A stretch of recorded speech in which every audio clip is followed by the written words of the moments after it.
우리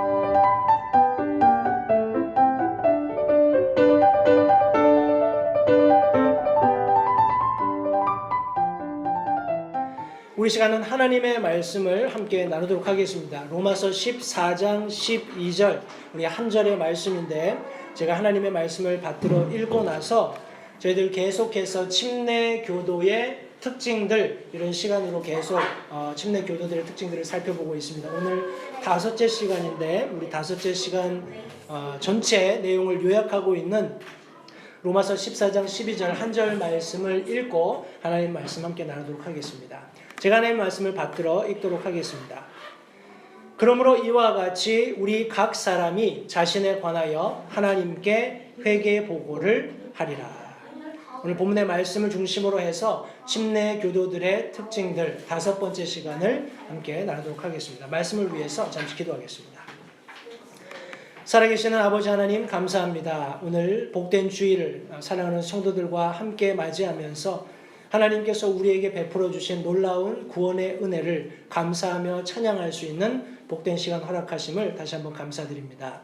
계속해서 저희들에게 침례 교도가 된 것이 얼마나 놀랍고 큰 특권인지를 하나님의 말씀을 통해서 함께 상고하며 복을 나눌 수 있도록 선대해 주셔서 감사합니다. 오늘 특별히 함께 5번째 우리 침례 교도의 특징들에 관해서 말씀을 나누게 될 텐데 하나님께서 이 가운데 우리와 함께 하시면서 진리의 말씀 속에서 성령 하나님의 도우심으로 이 침례 교도가 가지고 있는 놀라운 특징들이 무엇인지를 함께 알아가면서 그것이 우리의 삶이 될 수 있게끔 주님 우리를 말씀 앞에 내어놓는 그런 귀한 결단이 있을 수 있도록 이 시간을 선대하시기 원합니다. 말씀 전하는 소정을 주님께 의탁합니다. 함께 하셔서 하나님의 용처대로 사용하시고 모든 영광을 하나님께서 홀로 거두시기를 다시 한번 간절히 바라오며 예수님의 귀하신 이름으로 기도했습니다. 아멘. 자리에 앉으십시오. 지난 4번의 시간에 걸쳐서 저희가 Baptist Distinctives 그래서 침례 교도들의 특징이 무엇인가에 관해서 계속 함께 하나님의 말씀을 나누고 있습니다. 첫 번째 것이 뭐였죠?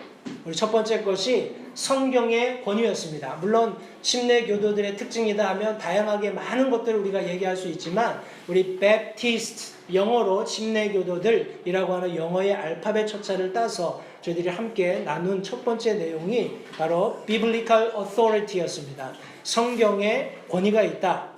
성경은 특별히 침례 교도들에 있어서 믿음과 실천의 최종 권위이며 최고의 권위가 된다고 말씀을 드렸습니다.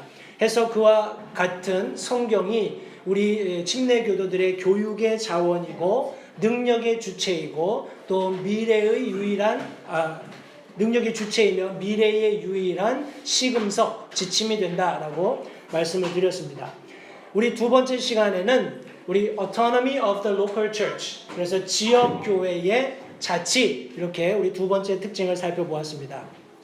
이 말인즉슨 지역교회는 스스로 운영된다는 것입니다. 다른 어떤 외부의 혹은 상부 조직의 어떤 명령 없이도 예수 그리스도께서 머리가 되시는 지방 독립교회는 그 교회 자체로 교회를 운영하는데 전혀 아무런 문제가 없다는 것을 우리 2번째 시간에 함께 말씀을 통해서 상고해 보았습니다.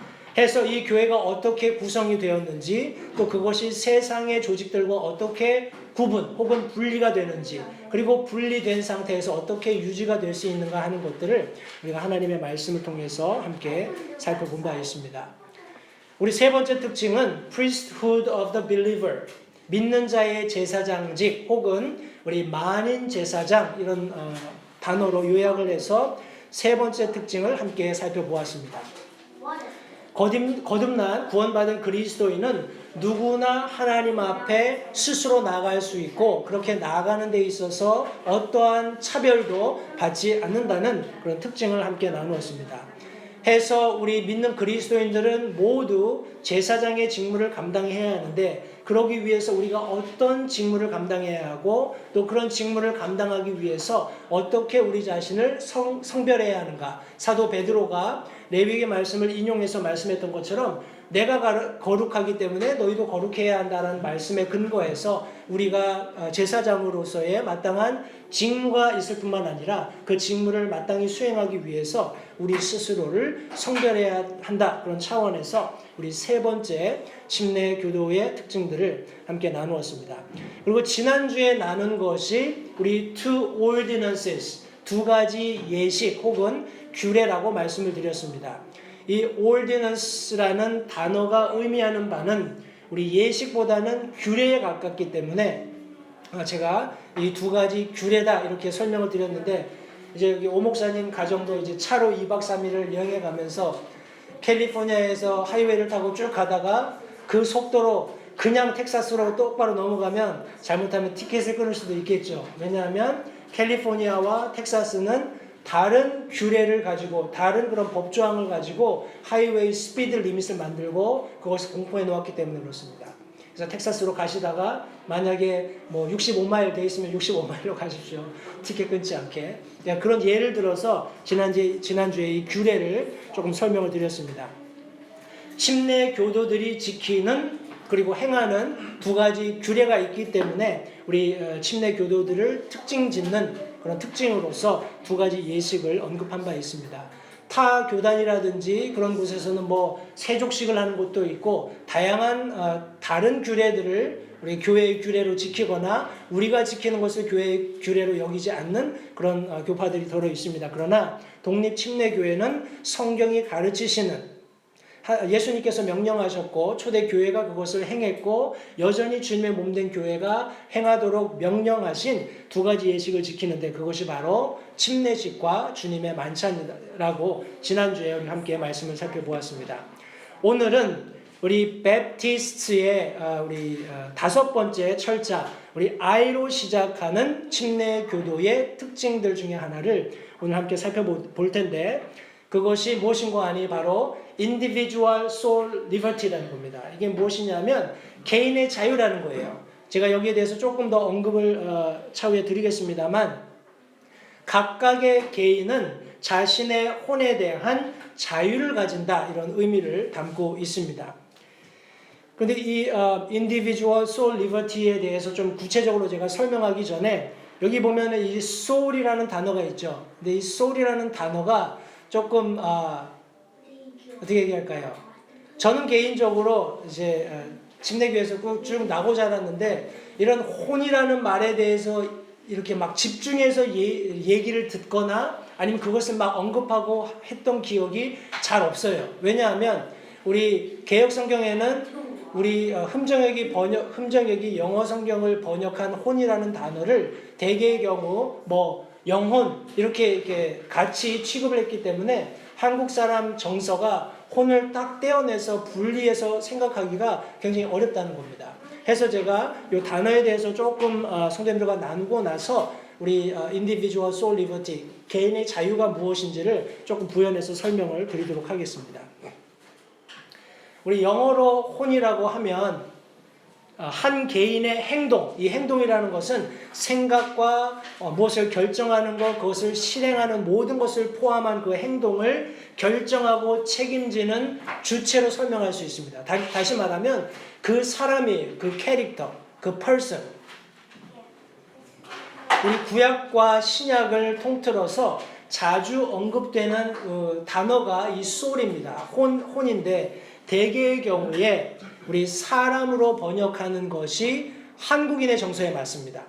이해가 되시나요? 한국인의 정서가 혼 그러면은 이게 조금 약간 이렇게 뭐 이렇게 혼을 담아서 했다 그러면은 한국 사람들 정서가 어떤 정신, 그 사람의 어떤 열정 이런 의미로 받아들이기 때문에 한글로 번역하는 과정에서는 사람, 그 person으로 번역하는 것이 정서상 옳다는 것을 먼저 이해할 수 있게 되기를 바랍니다.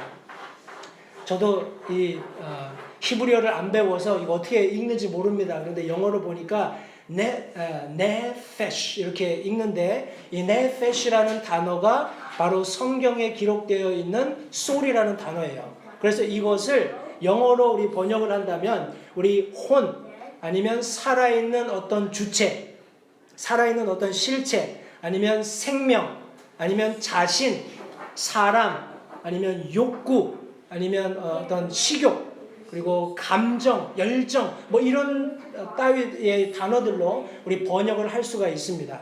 해서 통상 우리 네페시라는 단어가 나왔을 때 문자적으로 그것을 딱 옮긴다 그러면은 혼, 소울 이렇게 옮기는 것이 맞지만 그럼에도 불구하고 일반적으로 영어에서 번역을 할 때는 그냥 life, 생명 이런 식으로 번역을 한다는 거예요. 왜냐하면 그것이 영어의 정서에도 맞기 때문에.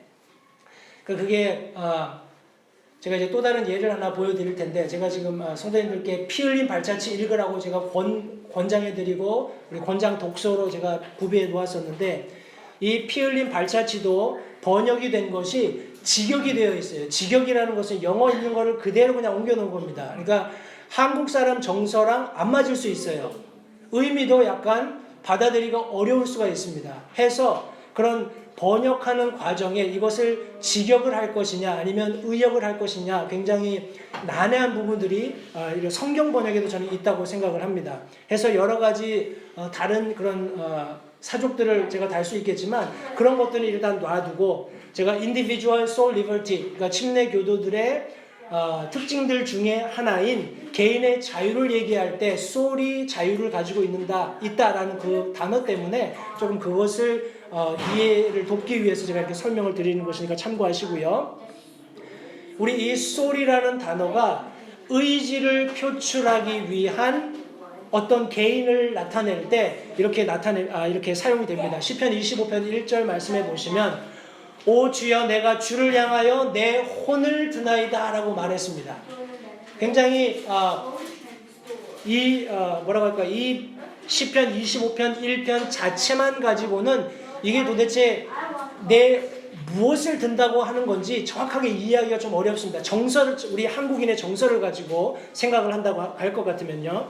근데 우리 개역 성경에는 내 영혼을 주께 듭니다. 뭐 이렇게 표현이 되어 있는 것 같아요. 그래서 한국인 정서에는 혼을 든다라고 얘기했을 때 다소 좀 이해하기가 쉽지 않은 부분이 있지만 어찌되었건 의지를 표출할 때, 내 의지를 표출할 때 이 soul이라는 단어가 사용이 되고 또 우리 시편 42편 2절에 보면 내 혼이 하나님 곧 살아계신 하나님을 찾기에 목이 타니 내가 어느 때 나아가 하나님 앞에 보이리요. 하나님을 열망하는 어떤 의지가 표출되어 있는 게 보이시죠? 이런 의지를 표출하기 위한 어떤 단어로서의 soul이 사용될 수 있다는 것을 성경이 말씀하고 있습니다. 또 다른 하나는 개인 또는 각각의 존재들을 설명할 때 제가 아까 설명드렸던 것처럼 사람으로 번역하는 것이 정서상 옳다라고 말씀드린 이유가 이 때문인데 창세기 12장 5절 말씀해 보시면 여러분 잘 아시는 말씀입니다. 아브라함이 조카 롯과 이제 모든 식솔들을 데리고 이제 하나님께서 약속하신 땅에 들어가는 그런 과정을 설명하는 말씀인데 아브라함이 자기 아내 사레와 자기 조카 롯과 하란에서 자기들이 모은 모든 소유와 또 자기들이 얻은 혼들을 데리고 갔다라고 말씀하고 있습니다. 달리 얘기하면 자기들이 얻은 모든 사람들을 데리고 갔다 이렇게 설명할 수 있겠죠. 해서 각각 개개인의 존재들을 설명할 때 우리 혼이라는 단어가 이렇게 혼이라는 단어를 바꾸어서 설명할 수 있다라고 이렇게 이해하시면 되겠습니다. 제가 다 설명을 하진 않겠습니다만 우리 의식의 주체로서 우리 soul이 사용될 수도 있고 감정을 표현할 때 우리 soul이라는 단어가 사용되기도 합니다. 참고만 하십시오. 이 외에도 성경에서 soul이 사용된 예들이 한 8, 9가지 정도 더 그 이외에 더 많이 다른 용도로 사용이 되었는데 의지를 표출할 때 개인 또는 각 개인의 존재를 이렇게 헤아릴 때 혹은 의식의 주체로 감정을 표현할 때 soul이라는 단어를 사용을 합니다. 제가 다시 한번 언급드리거니와 혼이라는 단어, soul이라는 단어가 우리 한글로 번역되었을 때 이것이 한국 정서상 이렇게 혼이라는 단어로 받아들이기가 조금 난해하다 그런 측면에서 제가 말씀을 드렸고 또 다른 한 가지 예를 말씀드린다면 우리 영어 성경에 보면 우리 한국은 그렇게 안 합니다. 한국에서는 가령 예를 들어서 내가 이스라엘에 갔습니다. 그런데 그 나라가 참 좋더군요 하면서 뭐 그로 받는다거나 아니면 그 나라 이스라엘이라는 나라를 그 나라 뭐 이렇게 봤는데 우리 영어 성경에서는 우리 특별히 킹 제임스 성경을 그대로 번역한 우리 한글 흠정역에서는 우리 나라나 국가로 지칭을 하고 나서 그 이후에 대명사를 뭐라고 쓰냐면 she 혹은 her 이렇게 씁니다. 이게 무슨 말이냐 하면 이게 영어로는 그렇게 하면 영어권에 있는 사람들은 이게 지금 앞에 얘기했던 이 나라를 얘기하고 있구나 이렇게 얘기할 수 있는데 저도 처음에 이런 표현이 있는 그런 챕터들을 읽으면서 비몽사몽간의 말씀을 읽다가 도대체 이 여자가 누굴까 하는 궁금증이 들어서 계속 she를 쭉 올라가 봤어요. 그랬더니 이게 그녀가 아니라 어떤 나라를 지칭하는 거구나 이런 걸 알게 됐는데 그 예가 몇 가지 있는데 제가 예레미야서 50장을 한번 예로 들어서 설명을 해보겠습니다. 제가 이걸 설명하려고 이것이 오늘 설교의 핵심은 아니기 때문에 그냥 빨리 넘어가겠습니다. 주가 말하노라 칼이 갈대아 사람들과 바벨론의 거주민들과 그 다음부터 이제 그녀의 통치자들이 나옵니다. 이 그녀의 통치자가 뭔지를 나중에 가면 이제 놓치게 돼요. 잘못 읽으면. 그녀의 지혜로운 자들 위에 있도다. 칼이 거짓말쟁이들 위에 있나니 그들이 어리석게 되며 칼이 그녀의 용사들 위에 있나니 그들이 놀라리라. 칼이 그들의 말들과 그들의 병거들과 그녀의 한가운데 섞여 사는 모든 백성들 위에 있나니 그들이 여자들같이 될 것이요 칼이 그녀의 보물들 위에 있나니 그것들이 탈취를 당하리라. 가뭄이 그녀의 물들 위에 있으니 그 물들이 마르리니 이는 그 땅이 새긴 형상들의 땅이요 그들이 자기 우상들에게 미쳤기 때문이니라. 단편적인 제가 챕터 안에서의 정서상 이해하기 좀 어려운 부분을 예로 들어서 설명을 한 것인데 물론 여기 지금 갈대아 사람들이라고 번역된 것도 조금 수정의 여지가 있습니다. 왜냐하면 이 갈대아 사람들을 우리 영어로 번역하면 어떻게 될까요? 역으로 갈대아 사람들을 역으로 번역하면 칼디아 people, 칼디안 people 이렇게 되겠죠. 근데 영어 성경에 보면은 칼디안스 이렇게 되어 있습니다. 칼디안스 그러면은 우리 한국인의 정서상에는 갈대아인들 이러면은 그냥 한 단어가 됩니다. 그죠? 영어가 칼디안스이기 때문에 갈대아인들 이렇게 하면 그냥 한 단어가 되는데 지금 이거는 두 개 단어로 나눠져 있죠. 갈대아 사람들 그런 예를 제가 설명을 좀 드리고 여기 보면 바벨론의 거주민들 해서 이 바벨론이 이 다음부터 계속 그녀가 됩니다. 바벨론의 통치자들, 바벨론의 지혜로운 자들 해서 바벨론을 우리 영어 흠정역 성경에는 she 혹은 her로 받았어요. 그렇게 할 수 있고 영어를 읽는 사람들은 지금 이게 바벨론을 얘기하고 있구나 알고 있는데 저같이 좀 영어가 짧고 이렇게 막 문장이 길어지면 도대체 이 여자가 누굴까 궁금해서 이제 역으로 막 추적해 올라가다 보면 이게 바벨론이었구나 이렇게 아는 겁니다. 해서 굳이 이것을 한국인 정서에 맞게 번역을 한다고 하면 바벨론의 거주민들과 그 도시의 통치자들과 그 도시의 지혜로운 자들 이렇게 해서 지금 이 통치자들이나 지혜로운 자들이 어디에 속해 있는지 하는 대명사를 한국인 정서에 맞게 선별해 주는 것이 더 낫지 않겠나 하는 그런 생각을 해보면서 오늘 저희들이 함께 나누는 5번째 침례 교도의 어떤 특징들 소울 리버티에 대해서 제가 조금 더 부연을 해서 설명을 좀 드리도록 하겠습니다. 우리 소울이라는 단어가 우리 창세기 3장 7절에 2장 7절인데 제가 장수를 잘못 적었네요.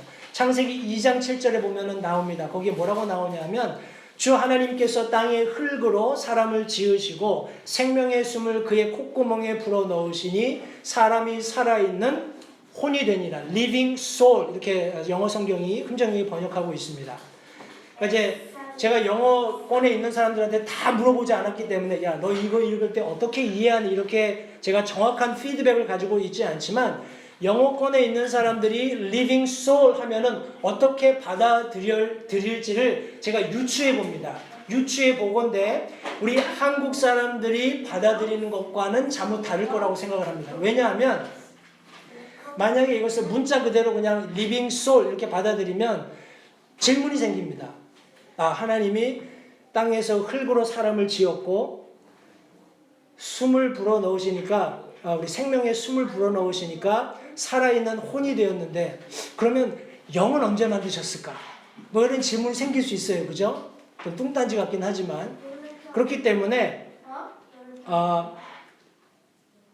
우리 창세기 3장 7절에서 말씀하고 있는 이 혼이라는 것은 아까 제가 앞에서 쭉 설명하면서 혼의 원어 의미를 설명드린 바와 같이 완전한 존재로서의 인간을 의미한다고 보는 것이 더 적당합니다. 따라서 숨을 불어넣으시니 사람이 살아있는 완전한 존재가 되었다. 인격체로서의 하나님이 보실 때 창조하고자 했던 그 사람의 완벽한 존재로서의 한 사람이 탄생했다. 이렇게 이해할 수 있겠다는 말입니다. 해서 문자적으로 해석을 한다면 제가 저기 남자라고 표시한 것은 이제 사람이 맨으로 되어 있기 때문에 뭐 정관사나 관사가 없기 때문에 통상 사람이 이렇게 해도 크게 뭐 무관하다고 생각을 합니다만 남자가 살아있는 사람이 되었다 혹은 존재가 되었다라고 하면 하나님께서 창조하실 때 완전한 자신의 형상을 담은 영혼육을 가지고 있는 완전한 존재로 창조하셨다. 이렇게 설명하기가 더 용이하지 않겠나 하는 그런 생각을 제가 해보게 되었습니다. 제가 왜 이런 장황한 설명을 드리냐 하면 제가 이제 이따가 이제 신앙의 우리 개인의 자유에 대해서 구체적으로 좀 설명을 드리면서 우리 피 흘린 발자취라든지 성경의 그런 어떤 쓰여진 기록이라든지 이런 것들에 대해서 제가 조금 더 말씀을 드리겠습니다만 지금 우리가 가지고 있는 흠정역 성경 여러분 처음 페이지를 보시면 뭐가 나오냐면 여기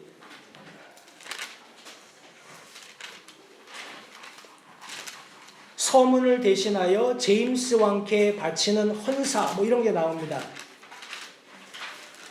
우리 킹제임스 성경이 1604년 맞나요? 1604년에 한 47명 정도의 우리 그 당시의 석학들을 모아놓고 이제 영어 성경을 그 당시에 그 당시에 존재했던 구약과 신약의 원본으로부터 영어로 번역하는 그런 과정을 거쳤습니다. 성도님들 잊지 마십시오. 그 당시에 모였던 킹 제임스의 그런 윤허하에 성경 번역을 시작했던 이 47명의 그 성경 번역에 동참한 사람들은 우리가 아는 것처럼 그냥 유명한 교수, 똑똑한 언어학자 이 정도가 아니라 당대에서 그들과 견줄 수 없을 만큼 탁월한 학식과 어떤 성경적인 지식과 그들이 가지고 있었던 전문적인 분야의 그런 탁월함을 인정받았기 때문에 모인 사람들이라는 거예요. 그 사람들을 6그룹으로 나누어서 2사람씩 짝을 이루어서 이 말씀을 번역하고 번역된 가령 예를 들어서 한 장이 번역이 되면 그 장을 사람들이 돌아가면서 검증을 합니다. 해서 동의가 되면 그것을 이제 번역본으로 옮기는 물론 누군가요? 윌리엄 틴데일인가요? 윌리엄 틴데일이 그 당시에 영어로 번역해 놓은 그런 성경이 굉장히 많이 참고가 되었던 것은 사실입니다. 그럼에도 불구하고 하나님께서 특별하게 영어 성경이 번역되는 과정 가운데 이 제임스 왕을 사용하셔서 이렇게 오랜 기간 동안에 아주 탁월한 그런 어떤 석학들에 의해서 말씀이 번역되게 하신 그런 근거로 인해서 우리 영어권에 있는 사람들은 흠정역 성경이 하나님께서 영어를 사용하는 사람들을 위해서 보존해 주신 하나님의 말씀이다 하고 동의하고 그렇게 믿고 사용을 하고 있습니다. 근데 이제 우리 흠정역 성경, 우리 개역 성경하고는 저는 개인적으로 비교할 가치도 없다고 생각을 합니다. 왜냐하면 영어 흠정역 성경이 가지고 있는 그런 어떤 권위라든지 1611년 우리 킹 제임스 성경이 발매되고 나서 거의 20세기, 21세기까지 탁월하게 검증이 되어 있고 계속 사람들에 의해서 읽히고 그 사람들의 신앙이 보존되고 있다는 그런 측면에서 전혀 반론을 제기할 그런 필요가 없다고 생각을 합니다만 이제 한글 성경이 번역되는 과정에서 여전히 거기에 좀 여러 가지 이렇게 뭐라고 할까요? 부족한 부분들이 있습니다. 저도 부분적으로는 말씀드리기 좀 창피하지만 이 흠정역을 이렇게 번역하는 과정에 제가 조금 일조를 했다고 생각을 합니다. 왜냐하면 창세기 말씀해 보면 그 남자가 부모를 떠나 아내와 연합해서 한 몸을 이뤘다, 그런 내용의 말씀이 있습니다. 과거에 처음 흠정역 우리 번역하면서 우리 정동수 우리 그때 당시 교수님이 이거를 오픈해가지고 뭐 누구든지 영어 성경을 읽다가 좀 이렇게 흠정역 번역되는 과정에 오류가 있다고 생각이 되면 알려달라 해가지고 저는 그 말씀을 읽으면서 굉장히 은혜를 받았거든요. 그 말씀을. 왜냐하면 영어 성경에 보면은 그 사람이 아버지와 어머니를 떠나 아내와 연합해서 한 몸이 되다 이렇게 돼 있어요. 그런데 한글 성경에는 그 부모를 떠나 이렇게 돼 있습니다. 그러니까 물론 부모라는 개념이 우리에게는 분명하지만 세상이 이렇게 타락해 가면서 부모 개념이 지금 혼탁하잖아요. 아빠 둘이 부모가 될 수도 있고 엄마 둘이 부모도 될 수 있잖아요. 그러나 성경은 분명하게 아버지와 어머니, father and mother, 아버지와 어머니를 떠나서 삼위 하나님의 그런 존재도 설명해 주고 있고 결혼의 그런 어떤 신성함과 독립되는 그런 과정도 설명해 주고 있는데, 그래서 제가 이거는 부모라고 얘기하는 것보다는 아버지와 어머니로 적는 것이 맞다라고 이렇게 이메일을 보내드렸고 이게 수정된 걸 제가 확인한 적이 있어요. 그와 같이 영어 성경에 익숙한 사람들은 영어 성경을 읽다 보면 한글 성경이 뭔가 좀 이렇게 이해가 잘 안 되는 부분들이 발견됩니다. 그 이유가 제가 10여 년 전에 신학교에 있을 때 2학년 들어가면서 흠정역으로 바꾼 이유입니다. 저도 개역 성경 영어 킹제임스 있는 톰슨이 아니었나? 톰슨 아니었던 것 같고 그 뭐가 있죠? 그 주석서 달린 게 톰슨 말고 하나가 더 있었는데 anyway 그게 중요한 게 아니고 그 성경을 가지고 제가 이제 수업을 하러 들어갔어요. 근데 수업 들어가서 계속 말씀을 듣다 보면 이상한 얘기를 하는 거예요. 그래서 말씀을 보면 영어 성경에는 그렇게 돼 있는데 한글에는 그렇게 안 돼 있는 겁니다. 그래서 부랴부랴 제가 흠정역으로 바꿔서 이제 신학교 공부를 했던 그런 기억이 납니다. 해서 다시 한번 이제 요약해서 제가 다시 돌아가서 individual soul liberty, 혼의 자유가 있다라고 얘기했을 때 그 혼이라는 것은 이제 좀 애매모호한 그런 어떤 우리 세 가지 어떤 뭐라고 할까요? 소스로서의 혼을 의미하는 것이 아니라 완벽한 한 존재가 가지고 있는 그런 자유를 의미한다는 측면을 그런 성도님들이 이해하시기 바라고, 그런 한 개인이 어떤 자유를 가지는지 제가 두 가지만 빨리 설명을 하고 말씀을 마치도록 하겠습니다. 우리 첫 번째가 신앙의 자유입니다. 신앙의 자유. 모든 개개인은 한 사람 한 사람은 그가 믿는 자이든지 믿지 않는 자이든지 종교에 관한 종교의 그런 영역에 있어서 그가 믿는 것이 옳다고 무엇을 선택하든지 자유가 있다는 겁니다. 기독교를 믿을 수도 있고 우리 불교를 믿을 수도 있고 무슨 이슬람을 믿을 수도 있고 그런 모든 종교적인 영역에 있어서 이것이 옳다라고 생각되면 가서 그렇게 믿을 수 있다는 거예요. 우리 여호와의 증인이니 아니면 뭔가요? 또 다양한 한국의 그런 신천지니 이런 다양한 종파들이 있습니다. 우리 독립침례교회 성경을 잘 알고 다른 분들보다 성경을 더 잘 알고 깊이 이해하고 있는 그런 성도들의 관점에서는 그런 분들이 이해가 안 돼요. 야, 어떻게 저런 이단을 믿을 수 있냐? 어떻게 저런 거짓 가르침을 믿을 수 있냐? 라고 우리가 참 가슴 답답함을 가지고 있지만 그럼에도 불구하고 그분들에게는 그렇게 신앙이라는 부분에 있어서 그렇게 선택할 자유가 있다라는 겁니다. 또 더 나가서 우리 그 누구도 개인의 뜻에 반해서 어떤 신령 혹은 종교에 있어서 동의하도록 강요해서는 안 된다는 것이 독립침례 교도들이 가지고 있었던 우리 개인의 자유에 속해 있습니다. 침례 교도들은 항상 이것 때문에 종교적 박해에 직면했었다라고 우리 역사가 증언해주고 있습니다. 성도님들, 우리 뭐라고 하나요? 우리 우리 피 흘린 발자취를 읽다 보면 침례교회 성도들, 특별히 우리 독립침례교회 성도들은 별것도 아닌 걸 가지고 굉장히 많은 순환을, 핍박을, 또 우리 종교적인 탄압을 받았습니다. 근데 그것이 가만 들여다보면 어떻게 얘기해야 될까요? 나중에 우리가 우리 이제 한 3가지 정도 남았는데 3가지 정도 침례교도 특징들을 살펴보는 과정 가운데 우리 교회와 정부가 분리돼야 한다는 그런 취지에서의 그런 특징을 살펴보게 될 것입니다. 그런데 많은 그런 종교적인 박해들이 특별히 암흑시대에 들어가서도 그렇지만 그것을 전후로 해서도 한 나라의 종교가 귀속되면서 예를 들어서 뭐 캐톨릭이 로마의 종교로 정착하는 영국의 무슨 뭔가요 다른 뭐 감리교라든지 장로교회들이 어떤 그 나라에 귀속되는 그런 과정 속에서 우리 생각에는 정부가 그 종교를 지원해주면 좋지 않겠냐. 정부가 종교를 선택해서 그 종교만 믿도록 해준다면 우리 독립침례교회도 우리가 믿는 이 좋은 신앙을 모든 사람들에게 전파할 수 있지 않겠냐. 성도님도 아마 이런 생각을 하시게 될 겁니다. 그런데 그렇지 않다는 것이 역사가 보여주고 있는 증거입니다. 그렇게 되면 자연적으로 나랑 같은 믿음을 갖지 않은 사람을 탄압하게 되어 있어요.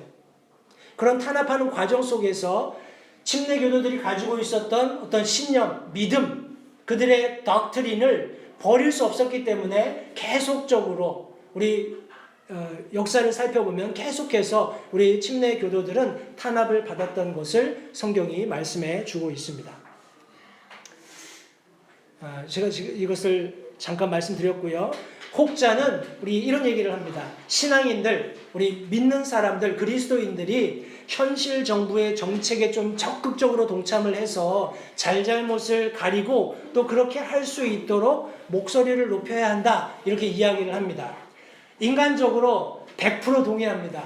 저도 자연인으로서 뭐 피켓 들고 광화문도 나가고 싶고 하야 이런 것도 할 수 있다고 생각을 합니다. 그러나 다시 한번 우리 성경이 말씀하고 있는 개인의 자유, 한 완전한 인격체의 자유라는 것은 이것을 거부해야 합니다.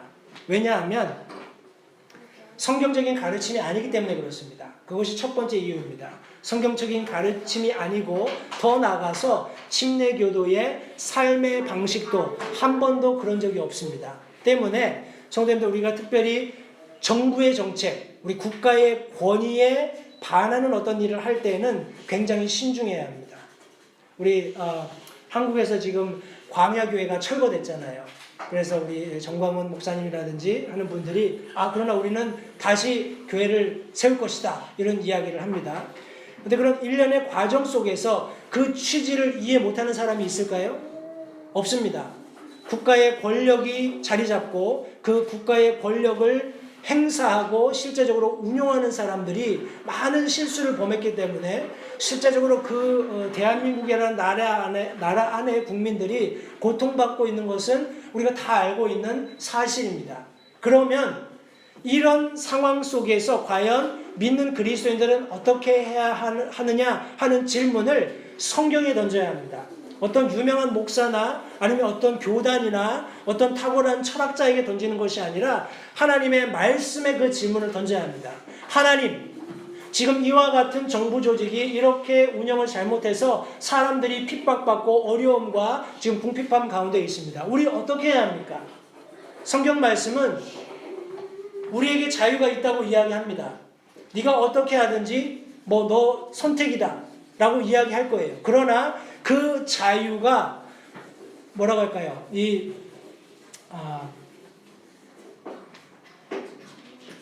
한국말로 표현이 잘 안 되는데 제가 여기다 안 적어놨군요. 방종이에요. 방종이 되어서는 안 됩니다. 우리 애들은 그렇게 많이 하잖아요. 내 맘이야. 게임하다가도 룰 자기 맘에 안 들면 그냥 집어다 줘. 나 안 해. 이런 게 어디 있어? 그러면 우리 아버지가 정했잖아. 웃기지 마. 내 맘이야. 근데 우리 성인이 되어서 특별히 그리스도인으로서 성숙해서 우리 세상을 그런 관점으로 바라보아서는 절대 안 됩니다. 성도님들 기억하시고요. 계속해서 그렇게 하거나 그렇게 하지 않거나 그것은 개인의 자유에 맡겨져 있는데 이 자유는 하나님의 말씀에 의해서 통제되어야 합니다. 그리고 그렇게 하지 않는 것은 자유가 아니라 방종이라는 사실을 잊지 말아야 합니다. 그래서 적어놓고 제가 못 찾았네요.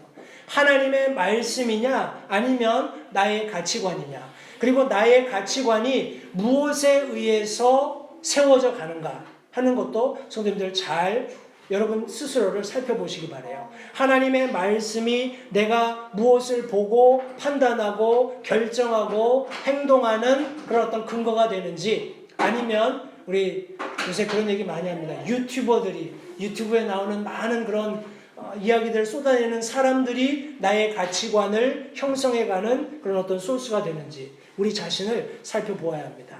하나님의 말씀이 그것을 반대하고 있고 하나님의 말씀이 그리스도인의 삶을 통제해야 하기 때문에 그렇습니다. 우리 타 종교와 관련해서도 그리스도인들, 특별히 우리 복음을 전하는 그런 침례 교도들은 우리가 믿고 확신하는 바를 그들과 나누는 것이고 가르치는 것이지 그것을 강요하거나 받아들이도록 압박하는 것은 성경이 가르치는 바가 아닙니다. 여러분, 이디오피아 내시에 관한 우리 사도행전 말씀을 잘 아실 거예요. 우리 빌립이 이디오피아 내시에게 다가가서 네가 그 말씀 읽는 걸 이해하냐라고 얘기했을 때 설명해 주는 사람이 없는데 내가 어떻게 그것을 이해할 수 있겠냐 해서 빌립이 올라가서 그가 읽고 있는 말씀으로부터 해서 예수 그리스도까지 증거하는 과정 속에서 이디오피아 내시가 야 여기 물이 있는데 내가 침례 받는데 아무 거리낌이 없다. 침례를 베풀어 다오라고 이야기합니다. 우리 빌립이 네가 예수 그리스도를 주와 그리스도로 믿으면 그것이 가하다라고 얘기했을 때 내가 예수 그리스도를 개인의 구주로 영접했다, 그렇게 안다라는 간증에 의해서 침례를 베푼 것이지 너 이디오피아 내시 너 믿어야 돼, 안 믿으면 너 큰일 나, 협박하거나 압박한 게 아니잖아요. 그죠? 그런 것과 마찬가지로 우리는 복음을 전할 전도의 미련함을 가지고 사람들에게 나가서 성경이 가르치고 있는 진리의 말씀을 전할 수 있는 특권이 있을 뿐이지 전적으로 그 들은 말씀을 받아들이고 거절하고는 그들의 자유에 있다는 것을 성도님들 잊지 마시기 바랍니다. 그런 측면에서 저와 여러분들이 이런 개인의 자유를 가지고 예수 그리스도를 개인의 구주로 영접했다는 것은 놀라운 기적이고 감사해야 할 특권이라고 믿습니다. 여러분 구원을 감사하시기 바라요. 구원 때문에 감격할 수 있게 되길 바랍니다. 우리 두 번째 우리 개인의 자유, 우리 침례 교도들이 믿는 구원의 자유는 선택의 자유입니다. 예, 신앙의 자유도 있습니다. 그들이 뭐 이 교파를 믿던 뭐 저 이단을 믿건 그들의 자유이지만 그렇게 함으로써 얻게 되는 선택도 그들의 몫이라는 것을 이해할 수 있게 되길 바랍니다. 이 자유가 제가 설명드렸던 어떤 신앙을 선택함에 있어서 그들의 자유가 우리 개인을 하나님의 말씀에 대한 책임 혹은 의무와 하나님께 대한 회개 보고의 의무로부터 면책권을 줄 수 없다는 것을 이해해야 합니다. 다시 말해서 우리 예수님께서 우리 마지막 때에 처한 그런 그리스도인에게 경계로 주신 말씀 속에서도 너희가 나를 주여 주여 부른다고 해서 다 하나님의 왕국에 들어가지 않는다라고 말씀했을 때 사람들이 얘기하잖아요. 나는 이런 기적도 했고 저런 기적도 했고 내가 이런 수고도 했고 저런 수고도 했습니다. 그거는 너의 자유였잖아. 그러나 네가 그 이면에 있게 될 너의 선택에 따른 결과도 네가 자의적으로 선택한 것이기 때문에 그것을 받아야 된다. 뭐냐? 나는 너를 알지 못한다. 하나님께서 내쫓으시는 그런 결과도 그들이 선택한 겁니다. 왜냐하면 복음에는 너무나 분명히 어떻게 예수 그리스도께서 우리에게 영원한 생명을 허락하셨고 또 그분을 믿는 자들을 어떻게 영접해 주시는지 또 그분을 거절한 사람들에 대해서는 어떤 결과가 있을지를 분명히 말씀해 주셨기 때문에 우리 양당 간에 결정하라고 했을 때 이 사람들은 그 결정의 선택권을 그냥 포기한 겁니다. 그리고 자기가 신앙이라는 영역에 있어서의 선택권이 있다고 생각을 해서 그렇게 간 것뿐이에요. 그러나 그 선택 이후에 모든 결과에 대해서도 그 개개인이 책임이 있다는 것을 알아야 합니다. 우리 로마서 우리 본문으로 삼았던 14장 12절 말씀에는 그러므로 이와 같이 우리 각 사람이 자신에 관하여 하나님께 회개 보고를 하리라고 말씀하고 있습니다.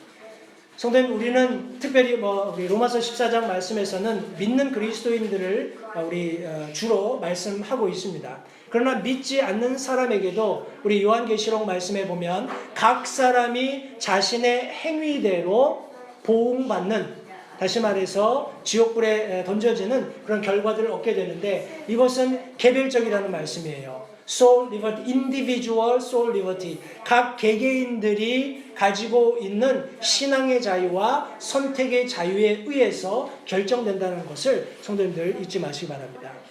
우리 히브리서 9장 27절은 분명하게 말씀해 주고 있습니다. 한 번 죽는 것은 사람들에게 정해진 것이요, 그 뒤에는 뭐가 있다고요? 심판이 있다. 분명히 성경은 각 개개인들에게 경고했습니다. 한 번 죽는 것은 사람들에게 모두 정해져 있고, 그 이후에 모든 사람은 성경 말씀에 근거해서 심판을 받게 된다고 분명히 말씀해 주었습니다. 자기가 결정한, 자기가 선택한 것에 대해서 책임을 져야죠. 그 자유를 하나님이 주셨기 때문에 그렇습니다. 제가 한 가지 말씀만 드리고 마치겠습니다. 제가 어렸을 때 그런 생각을 했어요. 야, 하나님이 사람을 로봇처럼 만들어 놓고, 사람이 요새 AI 그런 영화가 나와서 낯선 얘기는 아닐 거라고 생각을 합니다. 그때는 그 조그만 나이에 제가 어떻게 그런 생각을 했는지 모르겠지만, 사람들을 다 로봇처럼 만들어 놓고 어떤 사람은 이런 일에 쓰고 어떤 사람은 저런 일에 쓰고 이렇게 막 하고 있는 것 같다라는 생각이 들었어요. 제가 정확히 다 이해하지는 못합니다만, 우리 캘비니즘에 보면은 우리 튤립 티어리 해가지고 5가지 우리 칼빈이 주창했던 그런 티어리가 나오는데, 마치 거기에 들어가 있는 것처럼 하나님이 이미 다 결정해 놓으셨기 때문에 내가 할 수 있는 게 없다, 그냥 정해진 운명대로 살아가는 거다, 이런 식의 생각을 가졌던 것 같아요. 그러나 성경은 절대 하나님께서 그렇게 사람을 만들지 않으셨다는 것을 증명해 줍니다. 근데 우리 에베소서 1장이나 이런 말씀 속에 창세 전에 예정하사 이런 말씀이 나오니까, 이거 봐라, 창세 전에 이미 하나님이 누가 구원받고 누가 지옥 갈 건지 다 아신다, 이런 식으로 하나님의 그런 전지전능하심을 오해하는 그런 경향들이 있습니다. 그러나 그 말씀을 유심히 살펴보면 하나님께서 창세 이전에 예수 그리스도 안에서 우리를 택정하셨다라는 겁니다. 예수 그리스도 안에서 그분을 믿는 자들을 구원하시기로 계획해 놓으셨다라는 거예요. 선택의 문은 모든 사람들에게 열려 있는 것입니다. 예수 그리스도의 죽으심과 장사 지내심과 부활하심을 믿고 그분의 보혈의 공로를 힘입어서 하나님 앞에 나오는 모든 자들을, 영접하는 자들을 그분이 자신의 아들로 맞아주시겠다고 약속하신 그 약속을 이미 창세 이전에 하나님의 완전히 아시는 그런 어떤 하나님의 그런 어떤 귀속되어 있는 능력에 의해서 아시고 계획하셨다라는 것을 성경이 말씀해주고 있는 것입니다. 성도님들, 저와 여러분들에게는 선택의 자유, 신앙의 자유가 있습니다. 우리가 예수 그리스도를 개인의 구주로 믿고 구원받아서 하나님을 아버지로 섬긴다고 결정한 것은 하나님께서 주신 첫 번째 자유, 신앙의 자유를 가장 잘 활용한 예입니다. 이제 저와 여러분들이 해야 할 일은 하나님의 말씀으로 돌아가서 하나님의 말씀이 우리에게 이렇게 살아라고 명령하셨을 때 타협하지 않는 거예요. 하나님이 이렇게 살라고 말씀하셨지만 내 생각에는, 내가 살고 있는 이 시대에는, 내가 보는 관점에는, 내가 가지고 있는 많은 세상적인 스승들의 가르침에 근거해서 볼 때에는 이것이 더 나은 것 같습니다 라고 타협해서는 안 된다는 것입니다. 선택은 항상 하나님의 말씀에 근거한 것이어야 합니다. 여러분들에게 자유가 있습니다. 어떻게 선택하시든지, 어떻게 살기로 결단하시든지 여러분들에게 선택의 자유가 있습니다. 그러나 그것이 하나님의 말씀이 되어야 함을 다시 한번 우리 침례 교도들의 우리 특징들을 우리 5번째 살펴보면서 성도님들과 함께 나누기를 원합니다. 우리에게 자유를 주신 하나님께 감사합니다.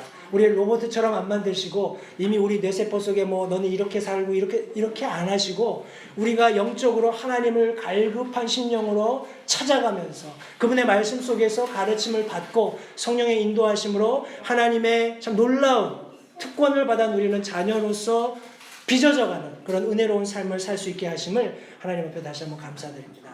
우리 계속해서 침례 교도들의 특징들을 이제 앞으로 3시간 더 살펴보게 될 텐데 앞서 설명드린 대로 다음 주에는 오후 예배 전체 모임으로 같이 모여서 제가 통역 설교를 하겠고 그 다음 3주간 우리 침례교도 특징들을 마무리 짓고 다시 우리 인물 중심의 성경 공부로 우리 룻기로 되돌아가도록 하겠습니다.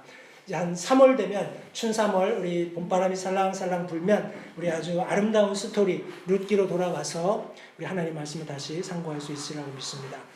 성도님들 들은 말씀을 마음에 잘 새기시고요. 한 주간에 여러분들에게 하나님께서 주신 자유함을 만끽하십시오. 내가 믿고 있는 이 하나님, 또 내가 선택해서 하나님을 기쁘시게 할 수 있도록 자원하는 심령 주신 그런 자유함을 성도님들 만끽하면서 하나님 앞에 영광 돌리는 우리 모든 LH 교회 성도님들이 되시기를 바랍니다. 기도하겠습니다.